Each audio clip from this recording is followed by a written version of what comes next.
Hello people's അക്കാഡമിയിലേക്ക് സ്വാഗതം. അപ്പോൾ നമ്മൾ ഇന്നൊരു പുതിയ ടോപ്പിക്ക് പഠിക്കാൻ പോവാണ്. അതും ഇമ്പോർട്ടൻ്റ് ആയിട്ടുള്ള ഒരു ടോപ്പിക് തന്നെയാണ്. ടോപ്പിക്കിന്റെ പേരെന്താണ്?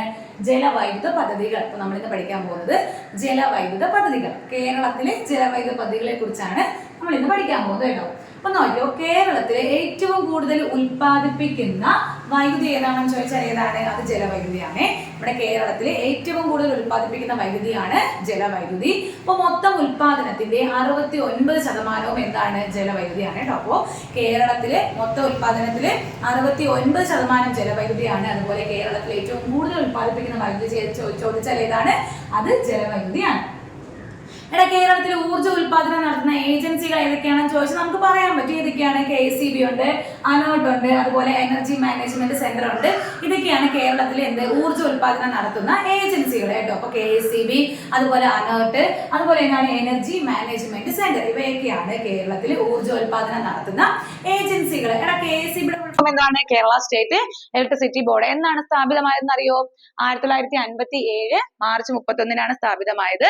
ഇതിനൊരു ആപ്തവാക്യം ഉണ്ട്. എന്തെന്നറിയാവോ? കേരളത്തിന്റെ ഊർജം. അപ്പോ KECB 1957 മാർച്ച് 31 സ്ഥാപിതമാകുന്നത്. ഇതിന്റെ ആപ്തവാക്യം എന്താണ്? കേരളത്തിന്റെ ഊർജം. അപ്പൊ കേരളത്തില് ഊർജ ഉൽപാദനം നടത്തുന്ന ഏജൻസികളാണ് KECB, അനോട്ട്, അതുപോലെ തന്നെ എനർജി മാനേജ്മെന്റ് സെന്റർ. ഓക്കെ, ഏറ്റവും കൂടുതൽ നമ്മൾ ജലവൈദ്യുത പദ്ധതികളെ കുറിച്ചാണല്ലോ പഠിക്കുന്നത്. ഏറ്റവും കൂടുതൽ ജലവൈദ്യുത പദ്ധതികളുള്ള ജില്ല ചോദിച്ചാൽ ഏതായിരിക്കും?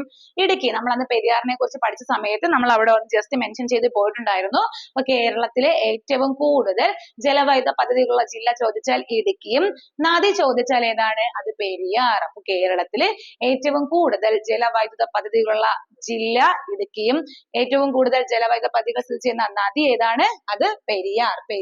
അപ്പൊ നമ്മൾ ഇത്രേ പറഞ്ഞോളൂ. കേരളത്തിലെ ഏറ്റവും കൂടുതൽ ഉൽപ്പാദിപ്പിക്കുന്ന ഊർജ്ജമാണ് എന്ന് പറയുന്നത്, അല്ലെങ്കിൽ ഏറ്റവും കൂടുതൽ ഉൽപ്പാദിപ്പിക്കുന്ന വൈദ്യുതിയാണ് ജലവൈദ്യുതി എന്ന് പറയുന്നത്. മൊത്തം ഉൽപ്പാദനത്തിന്റെ 69% ജലവൈദ്യുതിയാണ്. ഊർജ്ജ ഉൽപ്പാദനം നടപ്പാക്കുന്ന പ്രധാനപ്പെട്ട ഏജൻസികളാണ് KECB, അനോട്ട്, energy management centre. KECB സ്ഥാപിതമായത് 1957 മാർച്ച് 31. KECB ആപ്തവാക്യം എന്താണ്? കേരളത്തിന്റെ ഊർജം. പിന്നെ പറഞ്ഞു, കേരളത്തിൽ ഏറ്റവും കൂടുതൽ ജലവൈദ്യുത പദ്ധതികൾ സ്ഥിതി ചെയ്യുന്ന ജില്ല ചോദിച്ചാൽ ഇടുക്കിയും, നദി ചോദിച്ചാൽ ഏതാണ്? അത് പെരിയാർ. ഇത്രയും ഓക്കെ അല്ലേ? ഇത്രയും ജസ്റ്റ് ഒരു ഇൻട്രൊഡക്ഷൻ ആയിട്ട് പറഞ്ഞതാണ്. ഇനി നമ്മൾ കേരളത്തിലെ പ്രധാനപ്പെട്ട ജലവൈദ്യുത പദ്ധതികളെ കുറിച്ചാണ് പഠിക്കാനായിട്ട് പോകുന്നത്.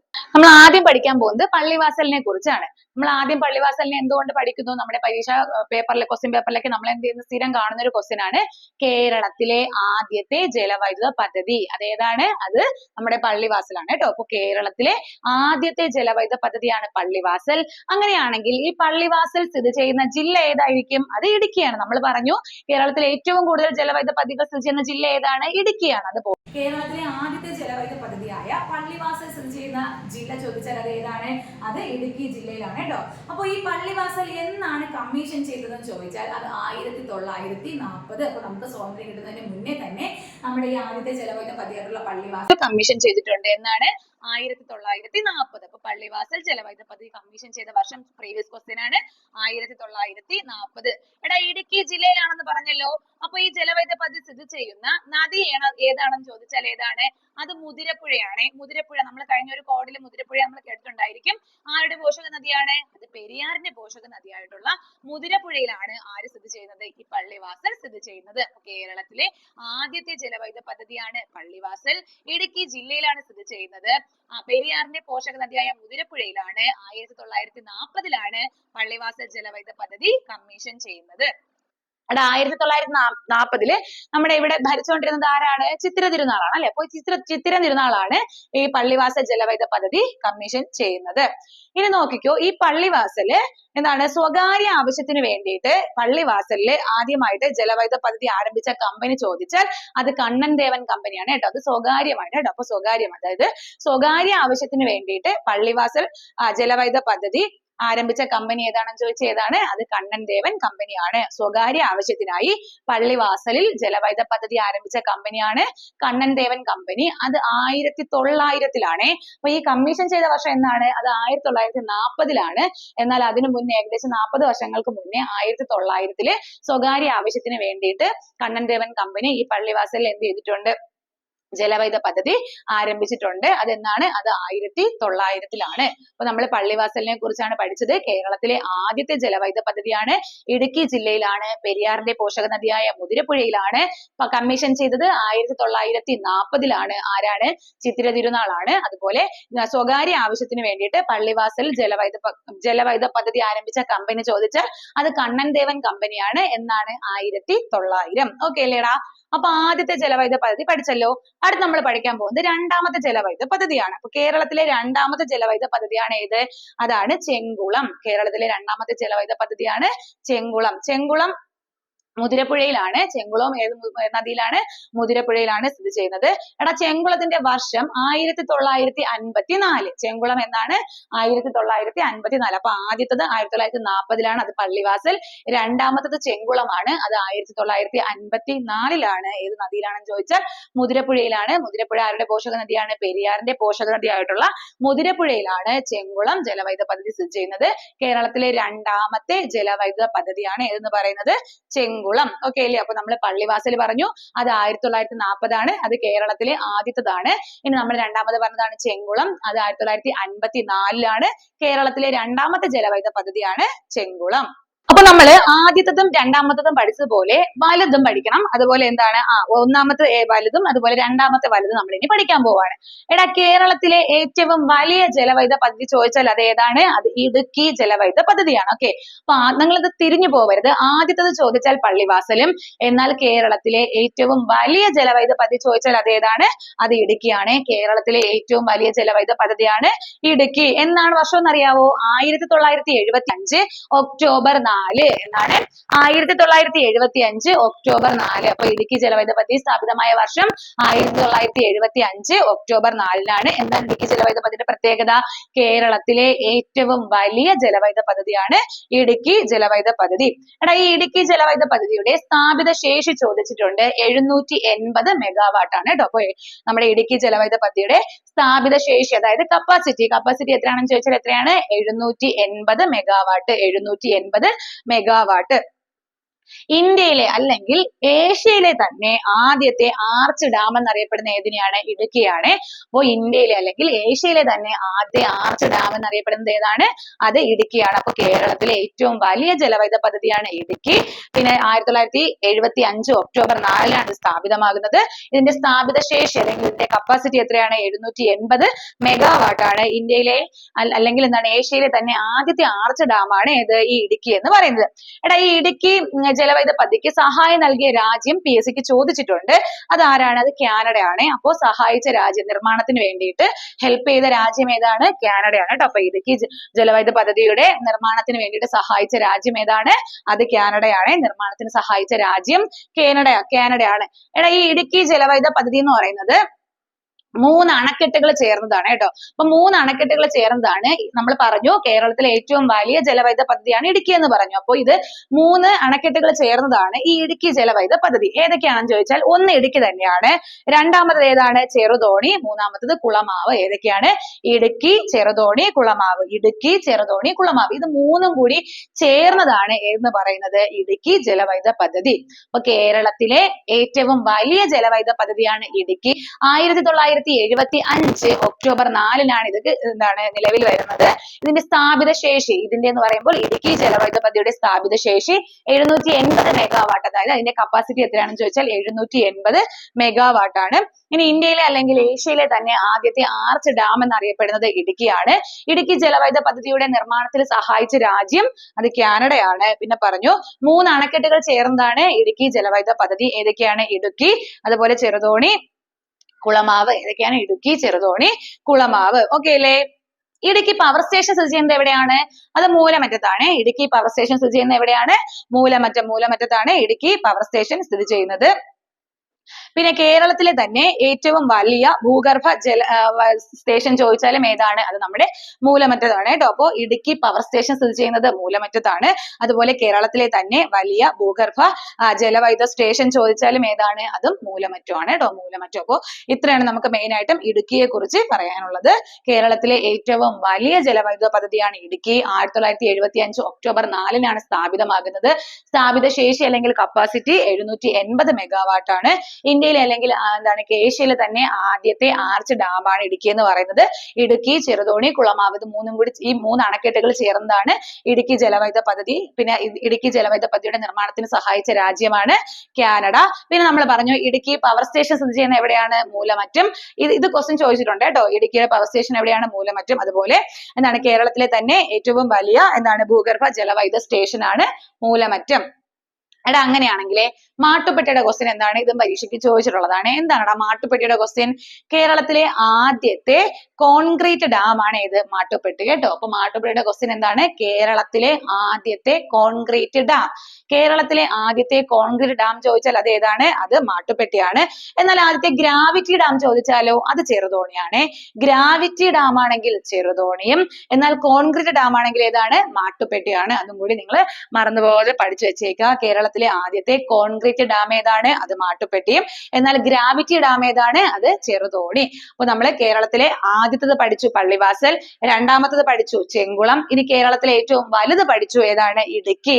അങ്ങനെയാണെങ്കിൽ കേരളത്തിലെ രണ്ടാമത്തെ വലുതാണ് ഏതെന്ന് പറയുന്നത്? ശബരിഗിരി. കേരളത്തിലെ രണ്ടാമത്തെ വലിയ ജലവൈദ്യുത പദ്ധതിയാണ് ശബരിഗിരി. കേരളത്തിലെ രണ്ടാമത്തെ വലിയ ജലവൈദ്യുത പദ്ധതിയാണ് ശബരിഗിരി. എടാ ശബരിഗിരി എന്നൊക്കെ നിങ്ങൾക്ക് ശബരിമല ഓർമ്മ വരൂലേ? അപ്പൊ ഏത് ജില്ലയിലാണ്? പത്തനംതിട്ട ജില്ലയിലാണ്. പത്തനംതിട്ട ജില്ലയിലാണ്. അപ്പൊ രണ്ടാമത്തെ വലിയ ജലവൈദ്യുത പദ്ധതിയാണ് ശബരിഗിരി. ഏത് ജില്ലയിലാണ്? പത്തനംതിട്ട ജില്ലയിലാണ്. വർഷം ചോദിച്ചാൽ 1966 എന്നാണ്. 1966. അപ്പൊ നമ്മളിപ്പോ മൊത്തം 4 എണ്ണം പഠിച്ചു. കേരളത്തിലെ ആദ്യത്തെ ജലവൈദ്യുത പദ്ധതിയാണ് പള്ളിവാസൽ 1940. കേരളത്തിലെ രണ്ടാമത്തെ ജലവൈദ്യുത പദ്ധതിയാണ് ചെങ്കുളം 1954. കേരളത്തിലെ ഏറ്റവും വലിയ ജലവൈദ്യുത പദ്ധതിയാണ് ഇടുക്കി 1975. ഇനി കേരളത്തിലെ രണ്ടാമത്തെ വലിയ ജലവൈദ്യുത പദ്ധതിയാണ് ശബരിഗിരി. അത് 1966. ഓക്കെ അല്ലേടാ? ഇത്രയും കാര്യങ്ങളെല്ലാം കിട്ടിയോ? അതുപോലെ കല്ലട ജലവൈദ്യുത പദ്ധതിയുടെ വർഷം പഠിച്ചു വെച്ചേക്കുക. കല്ലട ജലവൈദ്യുത പദ്ധതി 1994 കേട്ടോ. വർഷം ഒന്ന് ഓർത്ത് വെച്ചേക്കുക. കല്ലട ജലവൈദ്യുത പദ്ധതിയുടെ വർഷം എന്താണ്? അത് 1994. അതുപോലെ പെരിങ്ങൽകൂത്ത് ജലവൈദ്യുത പദ്ധതി ചാലക്കുടി പുഴയിലാണ്. പെരിങ്ങൽകൂത്ത് എവിടെയാണ്? അത് ചാലക്കുടി പുഴയിലാണ്. അത് 1956. അപ്പൊ പെരിങ്ങൽകൂത്ത് 1956 ചാലക്കുടി പുഴയിലാണ്. കല്ലട 1994. അതുപോലെ പേപ്പാറ 1996. അപ്പൊ നമ്മളിപ്പോ 3 എണ്ണം പറഞ്ഞു. വർഷങ്ങൾ ഇമ്പോർട്ടന്റ് ആണ്, പഠിച്ചു വെച്ചേക്കുക. പെരിങ്ങൽകൂത്ത് ജലവൈദ്യുത പദ്ധതി അത് എവിടെയാണ്? പെരിങ്ങൽകൂത്ത് ചാലക്കുടി പുഴയിലാണ്. 1956. കല്ലട 1994. പേപ്പാറ 1996. അതുപോലെ മലബാറിലെ ആദ്യത്തെ ജലവൈദ്യുത പദ്ധതി ക്വസ്റ്റ്യൻ ഇമ്പോർട്ടന്റ് ആണ്, പ്രീവിയസ് ആണ്. മലബാറിലെ ആദ്യത്തെ ജലവൈദ്യുത പദ്ധതിയാണ് കുറ്റ്യാടി. കുറ്റ്യാടി എവിടെയാണ്? കോഴിക്കോട്. അപ്പൊ മലബാറിലെ ആദ്യത്തെ ജലവൈദ്യുത പദ്ധതിയാണ് കുറ്റ്യാടി, കോഴിക്കോട് ജില്ലയിലാണ്. വർഷം 1972. അപ്പൊ മലബാറിലെ ആദ്യത്തെ ജലവൈദ്യുത പദ്ധതിയാണ് കുറ്റ്യാടി. കുറ്റ്യാടി എവിടെയാണ്? കോഴിക്കോടാണ്. 1972. അപ്പൊ 4 എണ്ണം പഠിച്ചു. ഒന്ന് നമ്മൾ പറഞ്ഞു പെരിങ്ങൽകൂത്ത് ജലവൈദ്യുത പദ്ധതി ചാലക്കുടി പുഴയിലാണ് 1956. കല്ലട 1994. പേപ്പാറ 1996. മലബാറിലെ ആദ്യത്തെ ജലവൈദ്യുത പദ്ധതി അത് കുറ്റ്യാടിയാണ്, കോഴിക്കോട് ജില്ലയിലാണ്. 1972. എടാ ഈ കോഴിക്കോട് ജില്ലയിലാണ് ഉറുമി 1 അതുപോലെ ഉറുമി 2 ഈ ജലവൈദ്യുത പദ്ധതികൾ. അപ്പൊ കോഴിക്കോട് ജില്ലയിലെ ഉറുമി 1 ഉറുമി 2 ജലവൈദ്യുത പദ്ധതികൾക്ക് സഹായം അതായത് അതിന്റെ നിർമ്മാണത്തിന് സഹായം നൽകിയ രാജ്യമാണ് ചൈന. ഓക്കെ, കേരളത്തിലെ ഉറുമി ജലവൈദ്യുത പദ്ധതികൾക്ക് സഹായം നൽകിയ രാജ്യം ഏതാണ്? ചൈന. നമ്മൾ നേരത്തെ ഒരെണ്ണം പഠിച്ചു. ഏതിന്റെയാണ്? നമ്മുടെ ഇടുക്കി ജലവൈദ്യുത പദ്ധതിക്ക് നിർമ്മാണത്തിന് സഹായം നൽകിയതായിരുന്നു അത് കാനഡ. അതുപോലെ കോഴിക്കോട് ഉറുമി 1 ഉറുമി 2 ഈ ഉറുമി ജലവൈദ്യുത പദ്ധതികൾക്ക് സഹായം നൽകിയ രാജ്യമാണ് എന്ന് പറയുന്നത് ചൈന. അപ്പോ ഉറുമി ജലവൈദ്യുത പദ്ധതി കോഴിക്കോട് ജില്ലയിലെ ഉറുമി 1 ഉറുമി 2 ജലവൈദ്യുത പദ്ധതികൾക്ക് സഹായം നൽകിയ രാജ്യമാണ് ചൈന. ഓക്കെ അല്ലേ? ഇനി നമുക്ക് സ്വകാര്യ മേഖലയിലോട്ട് പോവാം. അപ്പൊ ഇത്രയും നമ്മൾ പറഞ്ഞ കാര്യങ്ങൾ ഇമ്പോർട്ടന്റ് ആണ്, എല്ലാം പഠിച്ചു വെച്ചേക്കുക. സ്വകാര്യ മേഖലയും ഇമ്പോർട്ടന്റ് ആണ്. എടാ സ്വകാര്യ മേഖല നമ്മൾ മെയിൻ ആയിട്ട് 3 എണ്ണമാണ് പഠിക്കുന്നത്. ഏതൊക്കെയാണ്? മണിയാർ, ഉള്ളുങ്കൽ, കുത്തുങ്കൽ. ഏതൊക്കെയാണ്? മണിയാർ, ഉള്ളുങ്കൽ, കുത്തുങ്കൽ. അപ്പോ സ്വകാര്യ മേഖലയിലെ ജലവൈദ്യുത പദ്ധതികളാണ് മണിയാർ, ഉള്ളുങ്കൽ, കുത്തുങ്കൽ. മണിയാർ, ഉള്ളുങ്കൽ, കുത്തുങ്കൽ.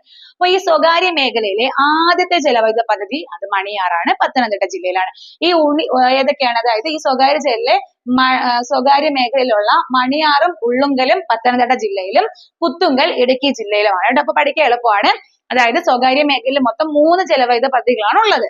മണിയാർ, ഉള്ളുങ്കൽ, കുത്തുങ്കൽ. അതിലെ മണിയാറും ഉള്ളുങ്കലും എവിടെയാണ്? പത്തനംതിട്ടയിലാണ്. കുത്തുങ്കൽ എവിടെയാണ്? ഇടുക്കിയിലാണ്. കുത്തുങ്കൽ എവിടെയാണ്? ഇടുക്കിയിലാണ്. അപ്പോ സ്വകാര്യ മേഖലയിലെ ആദ്യത്തെ ജലവൈദ്യുത പദ്ധതി ചോദിച്ചാൽ അത് മണിയാറാണ്. സ്വകാര്യ മേഖലയിലെ ആദ്യത്തെ ജലവൈദ്യുത പദ്ധതി മണിയാറാണ്. മണിയാർ ഏത് ജില്ലയിലാണെന്ന് നമ്മൾ പറഞ്ഞു? പത്തനംതിട്ട ജില്ലയിലാണ്. എന്നാൽ സ്വകാര്യ മേഖലയിലെ ഏറ്റവും വലുത് ചോദിച്ചാൽ അത് കുത്തുങ്കലാണ്. ഈ കുത്തുങ്കൽ പന്നിയാർ നദിയിലാണ്, ഇടുക്കി ജില്ലയിലാണ്. അപ്പോൾ സ്വകാര്യ മേഖലയിലെ ഏറ്റവും വലുത് ചോദിച്ചാൽ അതേതാണ്? അത് കുത്തുങ്കലാണ്. അത് ഇടുക്കി ജില്ലയിലാണ്, പന്നിയാർ നദിയിലാണ്. ഓക്കെ അല്ലേ? അപ്പൊ സ്വകാര്യ മേഖലയിലെ ജലവൈദ്യുത പദ്ധതികൾ നമ്മൾ 3 പഠിക്കാനുള്ളത്. ഏതൊക്കെയാണ്? മണിയാർ, ഉള്ളുങ്കൽ, കുത്തുങ്കൽ. അതിൽ മണിയാറും ഉള്ളുങ്കലും പത്തനംതിട്ട ജില്ലയിലും കുത്തുങ്കൽ ഇടുക്കി ജില്ലയിലുമാണ്. ഇതിലെ സ്വകാര്യ മേഖലയിലെ ആദ്യത്തത് ചോദിച്ചാൽ മണിയാറാണ്, അത് പത്തനംതിട്ട ജില്ലയിലാണ്. എന്നാൽ സ്വകാര്യ മേഖലയിലെ ഏറ്റവും വലുത് ചോദിച്ചാൽ ഏതാണ്? അത് കുത്തുങ്കലാണ്, അത് പന്നിയാർ നദിയിലാണ്, അതുപോലെ ഇടുക്കി ജില്ലയിലാണ്. ഓക്കെ അല്ലേടാ? ഇത്രയും സാധനങ്ങൾ കിട്ടിയോ? ഇനി നമുക്ക് ഈ ജലവൈദ്യുതമായിട്ട് ബന്ധപ്പെട്ട് കുറച്ച് ഫാക്ടുകൾ നോക്കാം.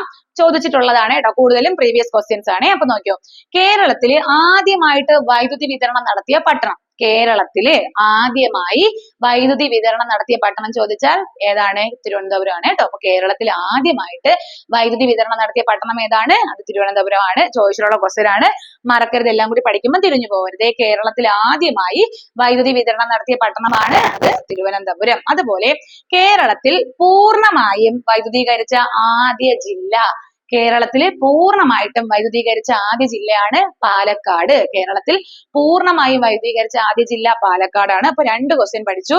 കേരളത്തിൽ ആദ്യമായി വൈദ്യുതി വിതരണം നടത്തിയ പട്ടണം തിരുവനന്തപുരമാണ്. കേരളത്തിൽ ആദ്യമായി പൂർണ്ണമായും വൈദ്യുതീകരിച്ച ജില്ലയാണ് അത് പാലക്കാട്.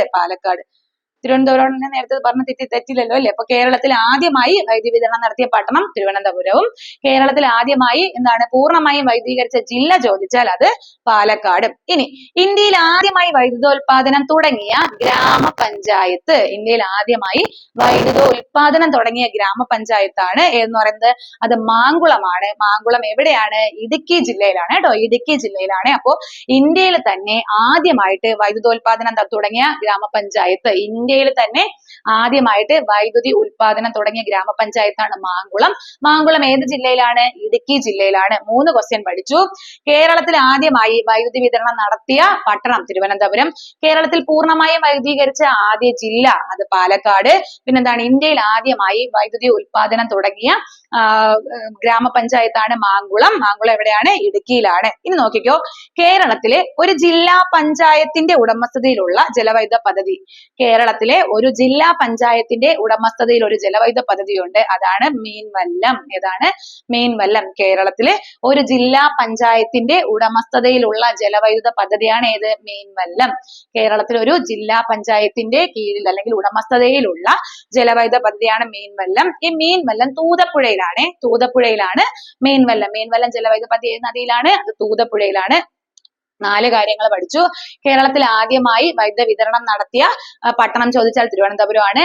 കേരളത്തിൽ ആദ്യമായി പൂർണ്ണമായും വൈദ്യുതീകരിച്ച ജില്ല ചോദിച്ചാൽ ഏതാണ്? അത് പാലക്കാടാണ്. അതുപോലെ ഇന്ത്യയിൽ തന്നെ ആദ്യമായിട്ട് വൈദ്യുത വിതരണം ആരംഭിച്ച ഗ്രാമപഞ്ചായത്ത് ചോദിച്ചാൽ അത് മാങ്കുളം, ഇടുക്കിയാണ്. അതുപോലെ ഒരു ജില്ലാ പഞ്ചായത്തിന്റെ ഉടമസ്ഥതയിലുള്ള കേരളത്തിലെ ജലവൈദ്യുത പദ്ധതിയാണ് മീൻവല്ലം. മീൻവല്ലം ഏത് നദിയിലാണ്? അത് തൂതപ്പുഴയിലാണ്. ഇനി വൈദ്യുതി വിതരണം നടത്തുന്ന ഒരേ ഒരു കോർപ്പറേഷനെ കേരളത്തിലുള്ളൂ, അതാണ് തൃശ്ശൂർ കോർപ്പറേഷൻ കേട്ടോ. അപ്പൊ വൈദ്യുതി വിതരണം നടത്തുന്ന കേരളത്തിലെ ഏക കോർപ്പറേഷൻ ചോദിച്ചാൽ തൃശ്ശൂർ കോർപ്പറേഷൻ ആണ്. 6 കോർപ്പറേഷന് വൈദ്യുതി വിതരണം നടത്തുന്ന ഒരു കോർപ്പറേഷൻ ഏതാണ്? അത് തൃശ്ശൂർ കോർപ്പറേഷൻ ആണ്. അപ്പൊ വൈദ്യുതി വിതരണം നടത്തുന്ന ഏക മുനിസിപ്പൽ കോർപ്പറേഷൻ ചോദിച്ചാൽ ഏതാണ്? അത് തൃശ്ശൂരാണ്. തൃശ്ശൂർ. അതുപോലെ തന്നെ കേരളത്തിലെ എല്ലാ വീടുകളിലും വൈദ്യുത കണക്ഷൻ എത്തിച്ച ഗ്രാമപഞ്ചായത്താണ് കണ്ണാടി. ഏതാണ്? കണ്ണാടി. കണ്ണാടിയുടെ പ്രത്യേകത എന്താണ്? കേരളത്തിലെ എല്ലാ വീടുകളിലും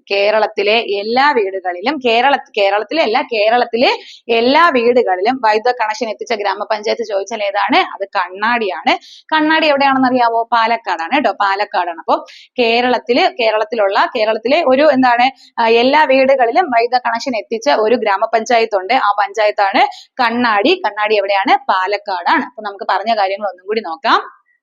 കേരളത്തിൽ ആദ്യമായി വൈദ്യുത വിതരണം നടത്തിയ പട്ടണം ചോദിച്ചാൽ ഏതാണ്? തിരുവനന്തപുരമാണ്. കേരളത്തിൽ പൂർണ്ണമായും വൈദ്യുതീകരിച്ച ആദ്യ ജില്ല ചോദിച്ചാൽ അത് പാലക്കാടാണ്. അതുപോലെ ഇന്ത്യയിൽ ആദ്യമായി വൈദ്യുത ഉൽപാദനം ആരംഭിച്ച ഗ്രാമപഞ്ചായത്താണ് മാങ്കുളം, ഇടുക്കി. പിന്നെ കേരളത്തിൽ ഒരു ജില്ലാ പഞ്ചായത്തിന്റെ ഉടമസ്ഥതയിലുള്ള ജലവൈദ്യുത പദ്ധതിയാണ് എന്ന് പറയുന്നത് മീൻവല്ലം. മീൻവല്ലം ഏത് നദിയിലാണ്? തൂതപ്പുഴയിലാണ്. പിന്നെ വൈദ്യുത വിതരണം നടത്തുന്ന ഏക മുനിസിപ്പൽ കോർപ്പറേഷൻ ആണ് തൃശൂർ. അതുപോലെ കേരളത്തിലെ എല്ലാ വീടുകളിലും വൈദ്യുത കണക്ഷൻ എത്തിച്ച ഗ്രാമപഞ്ചായത്ത് ചോദിച്ചാൽ കണ്ണാടിയാണ്. കണ്ണാടി ഏത് ജില്ലയിലാണ്?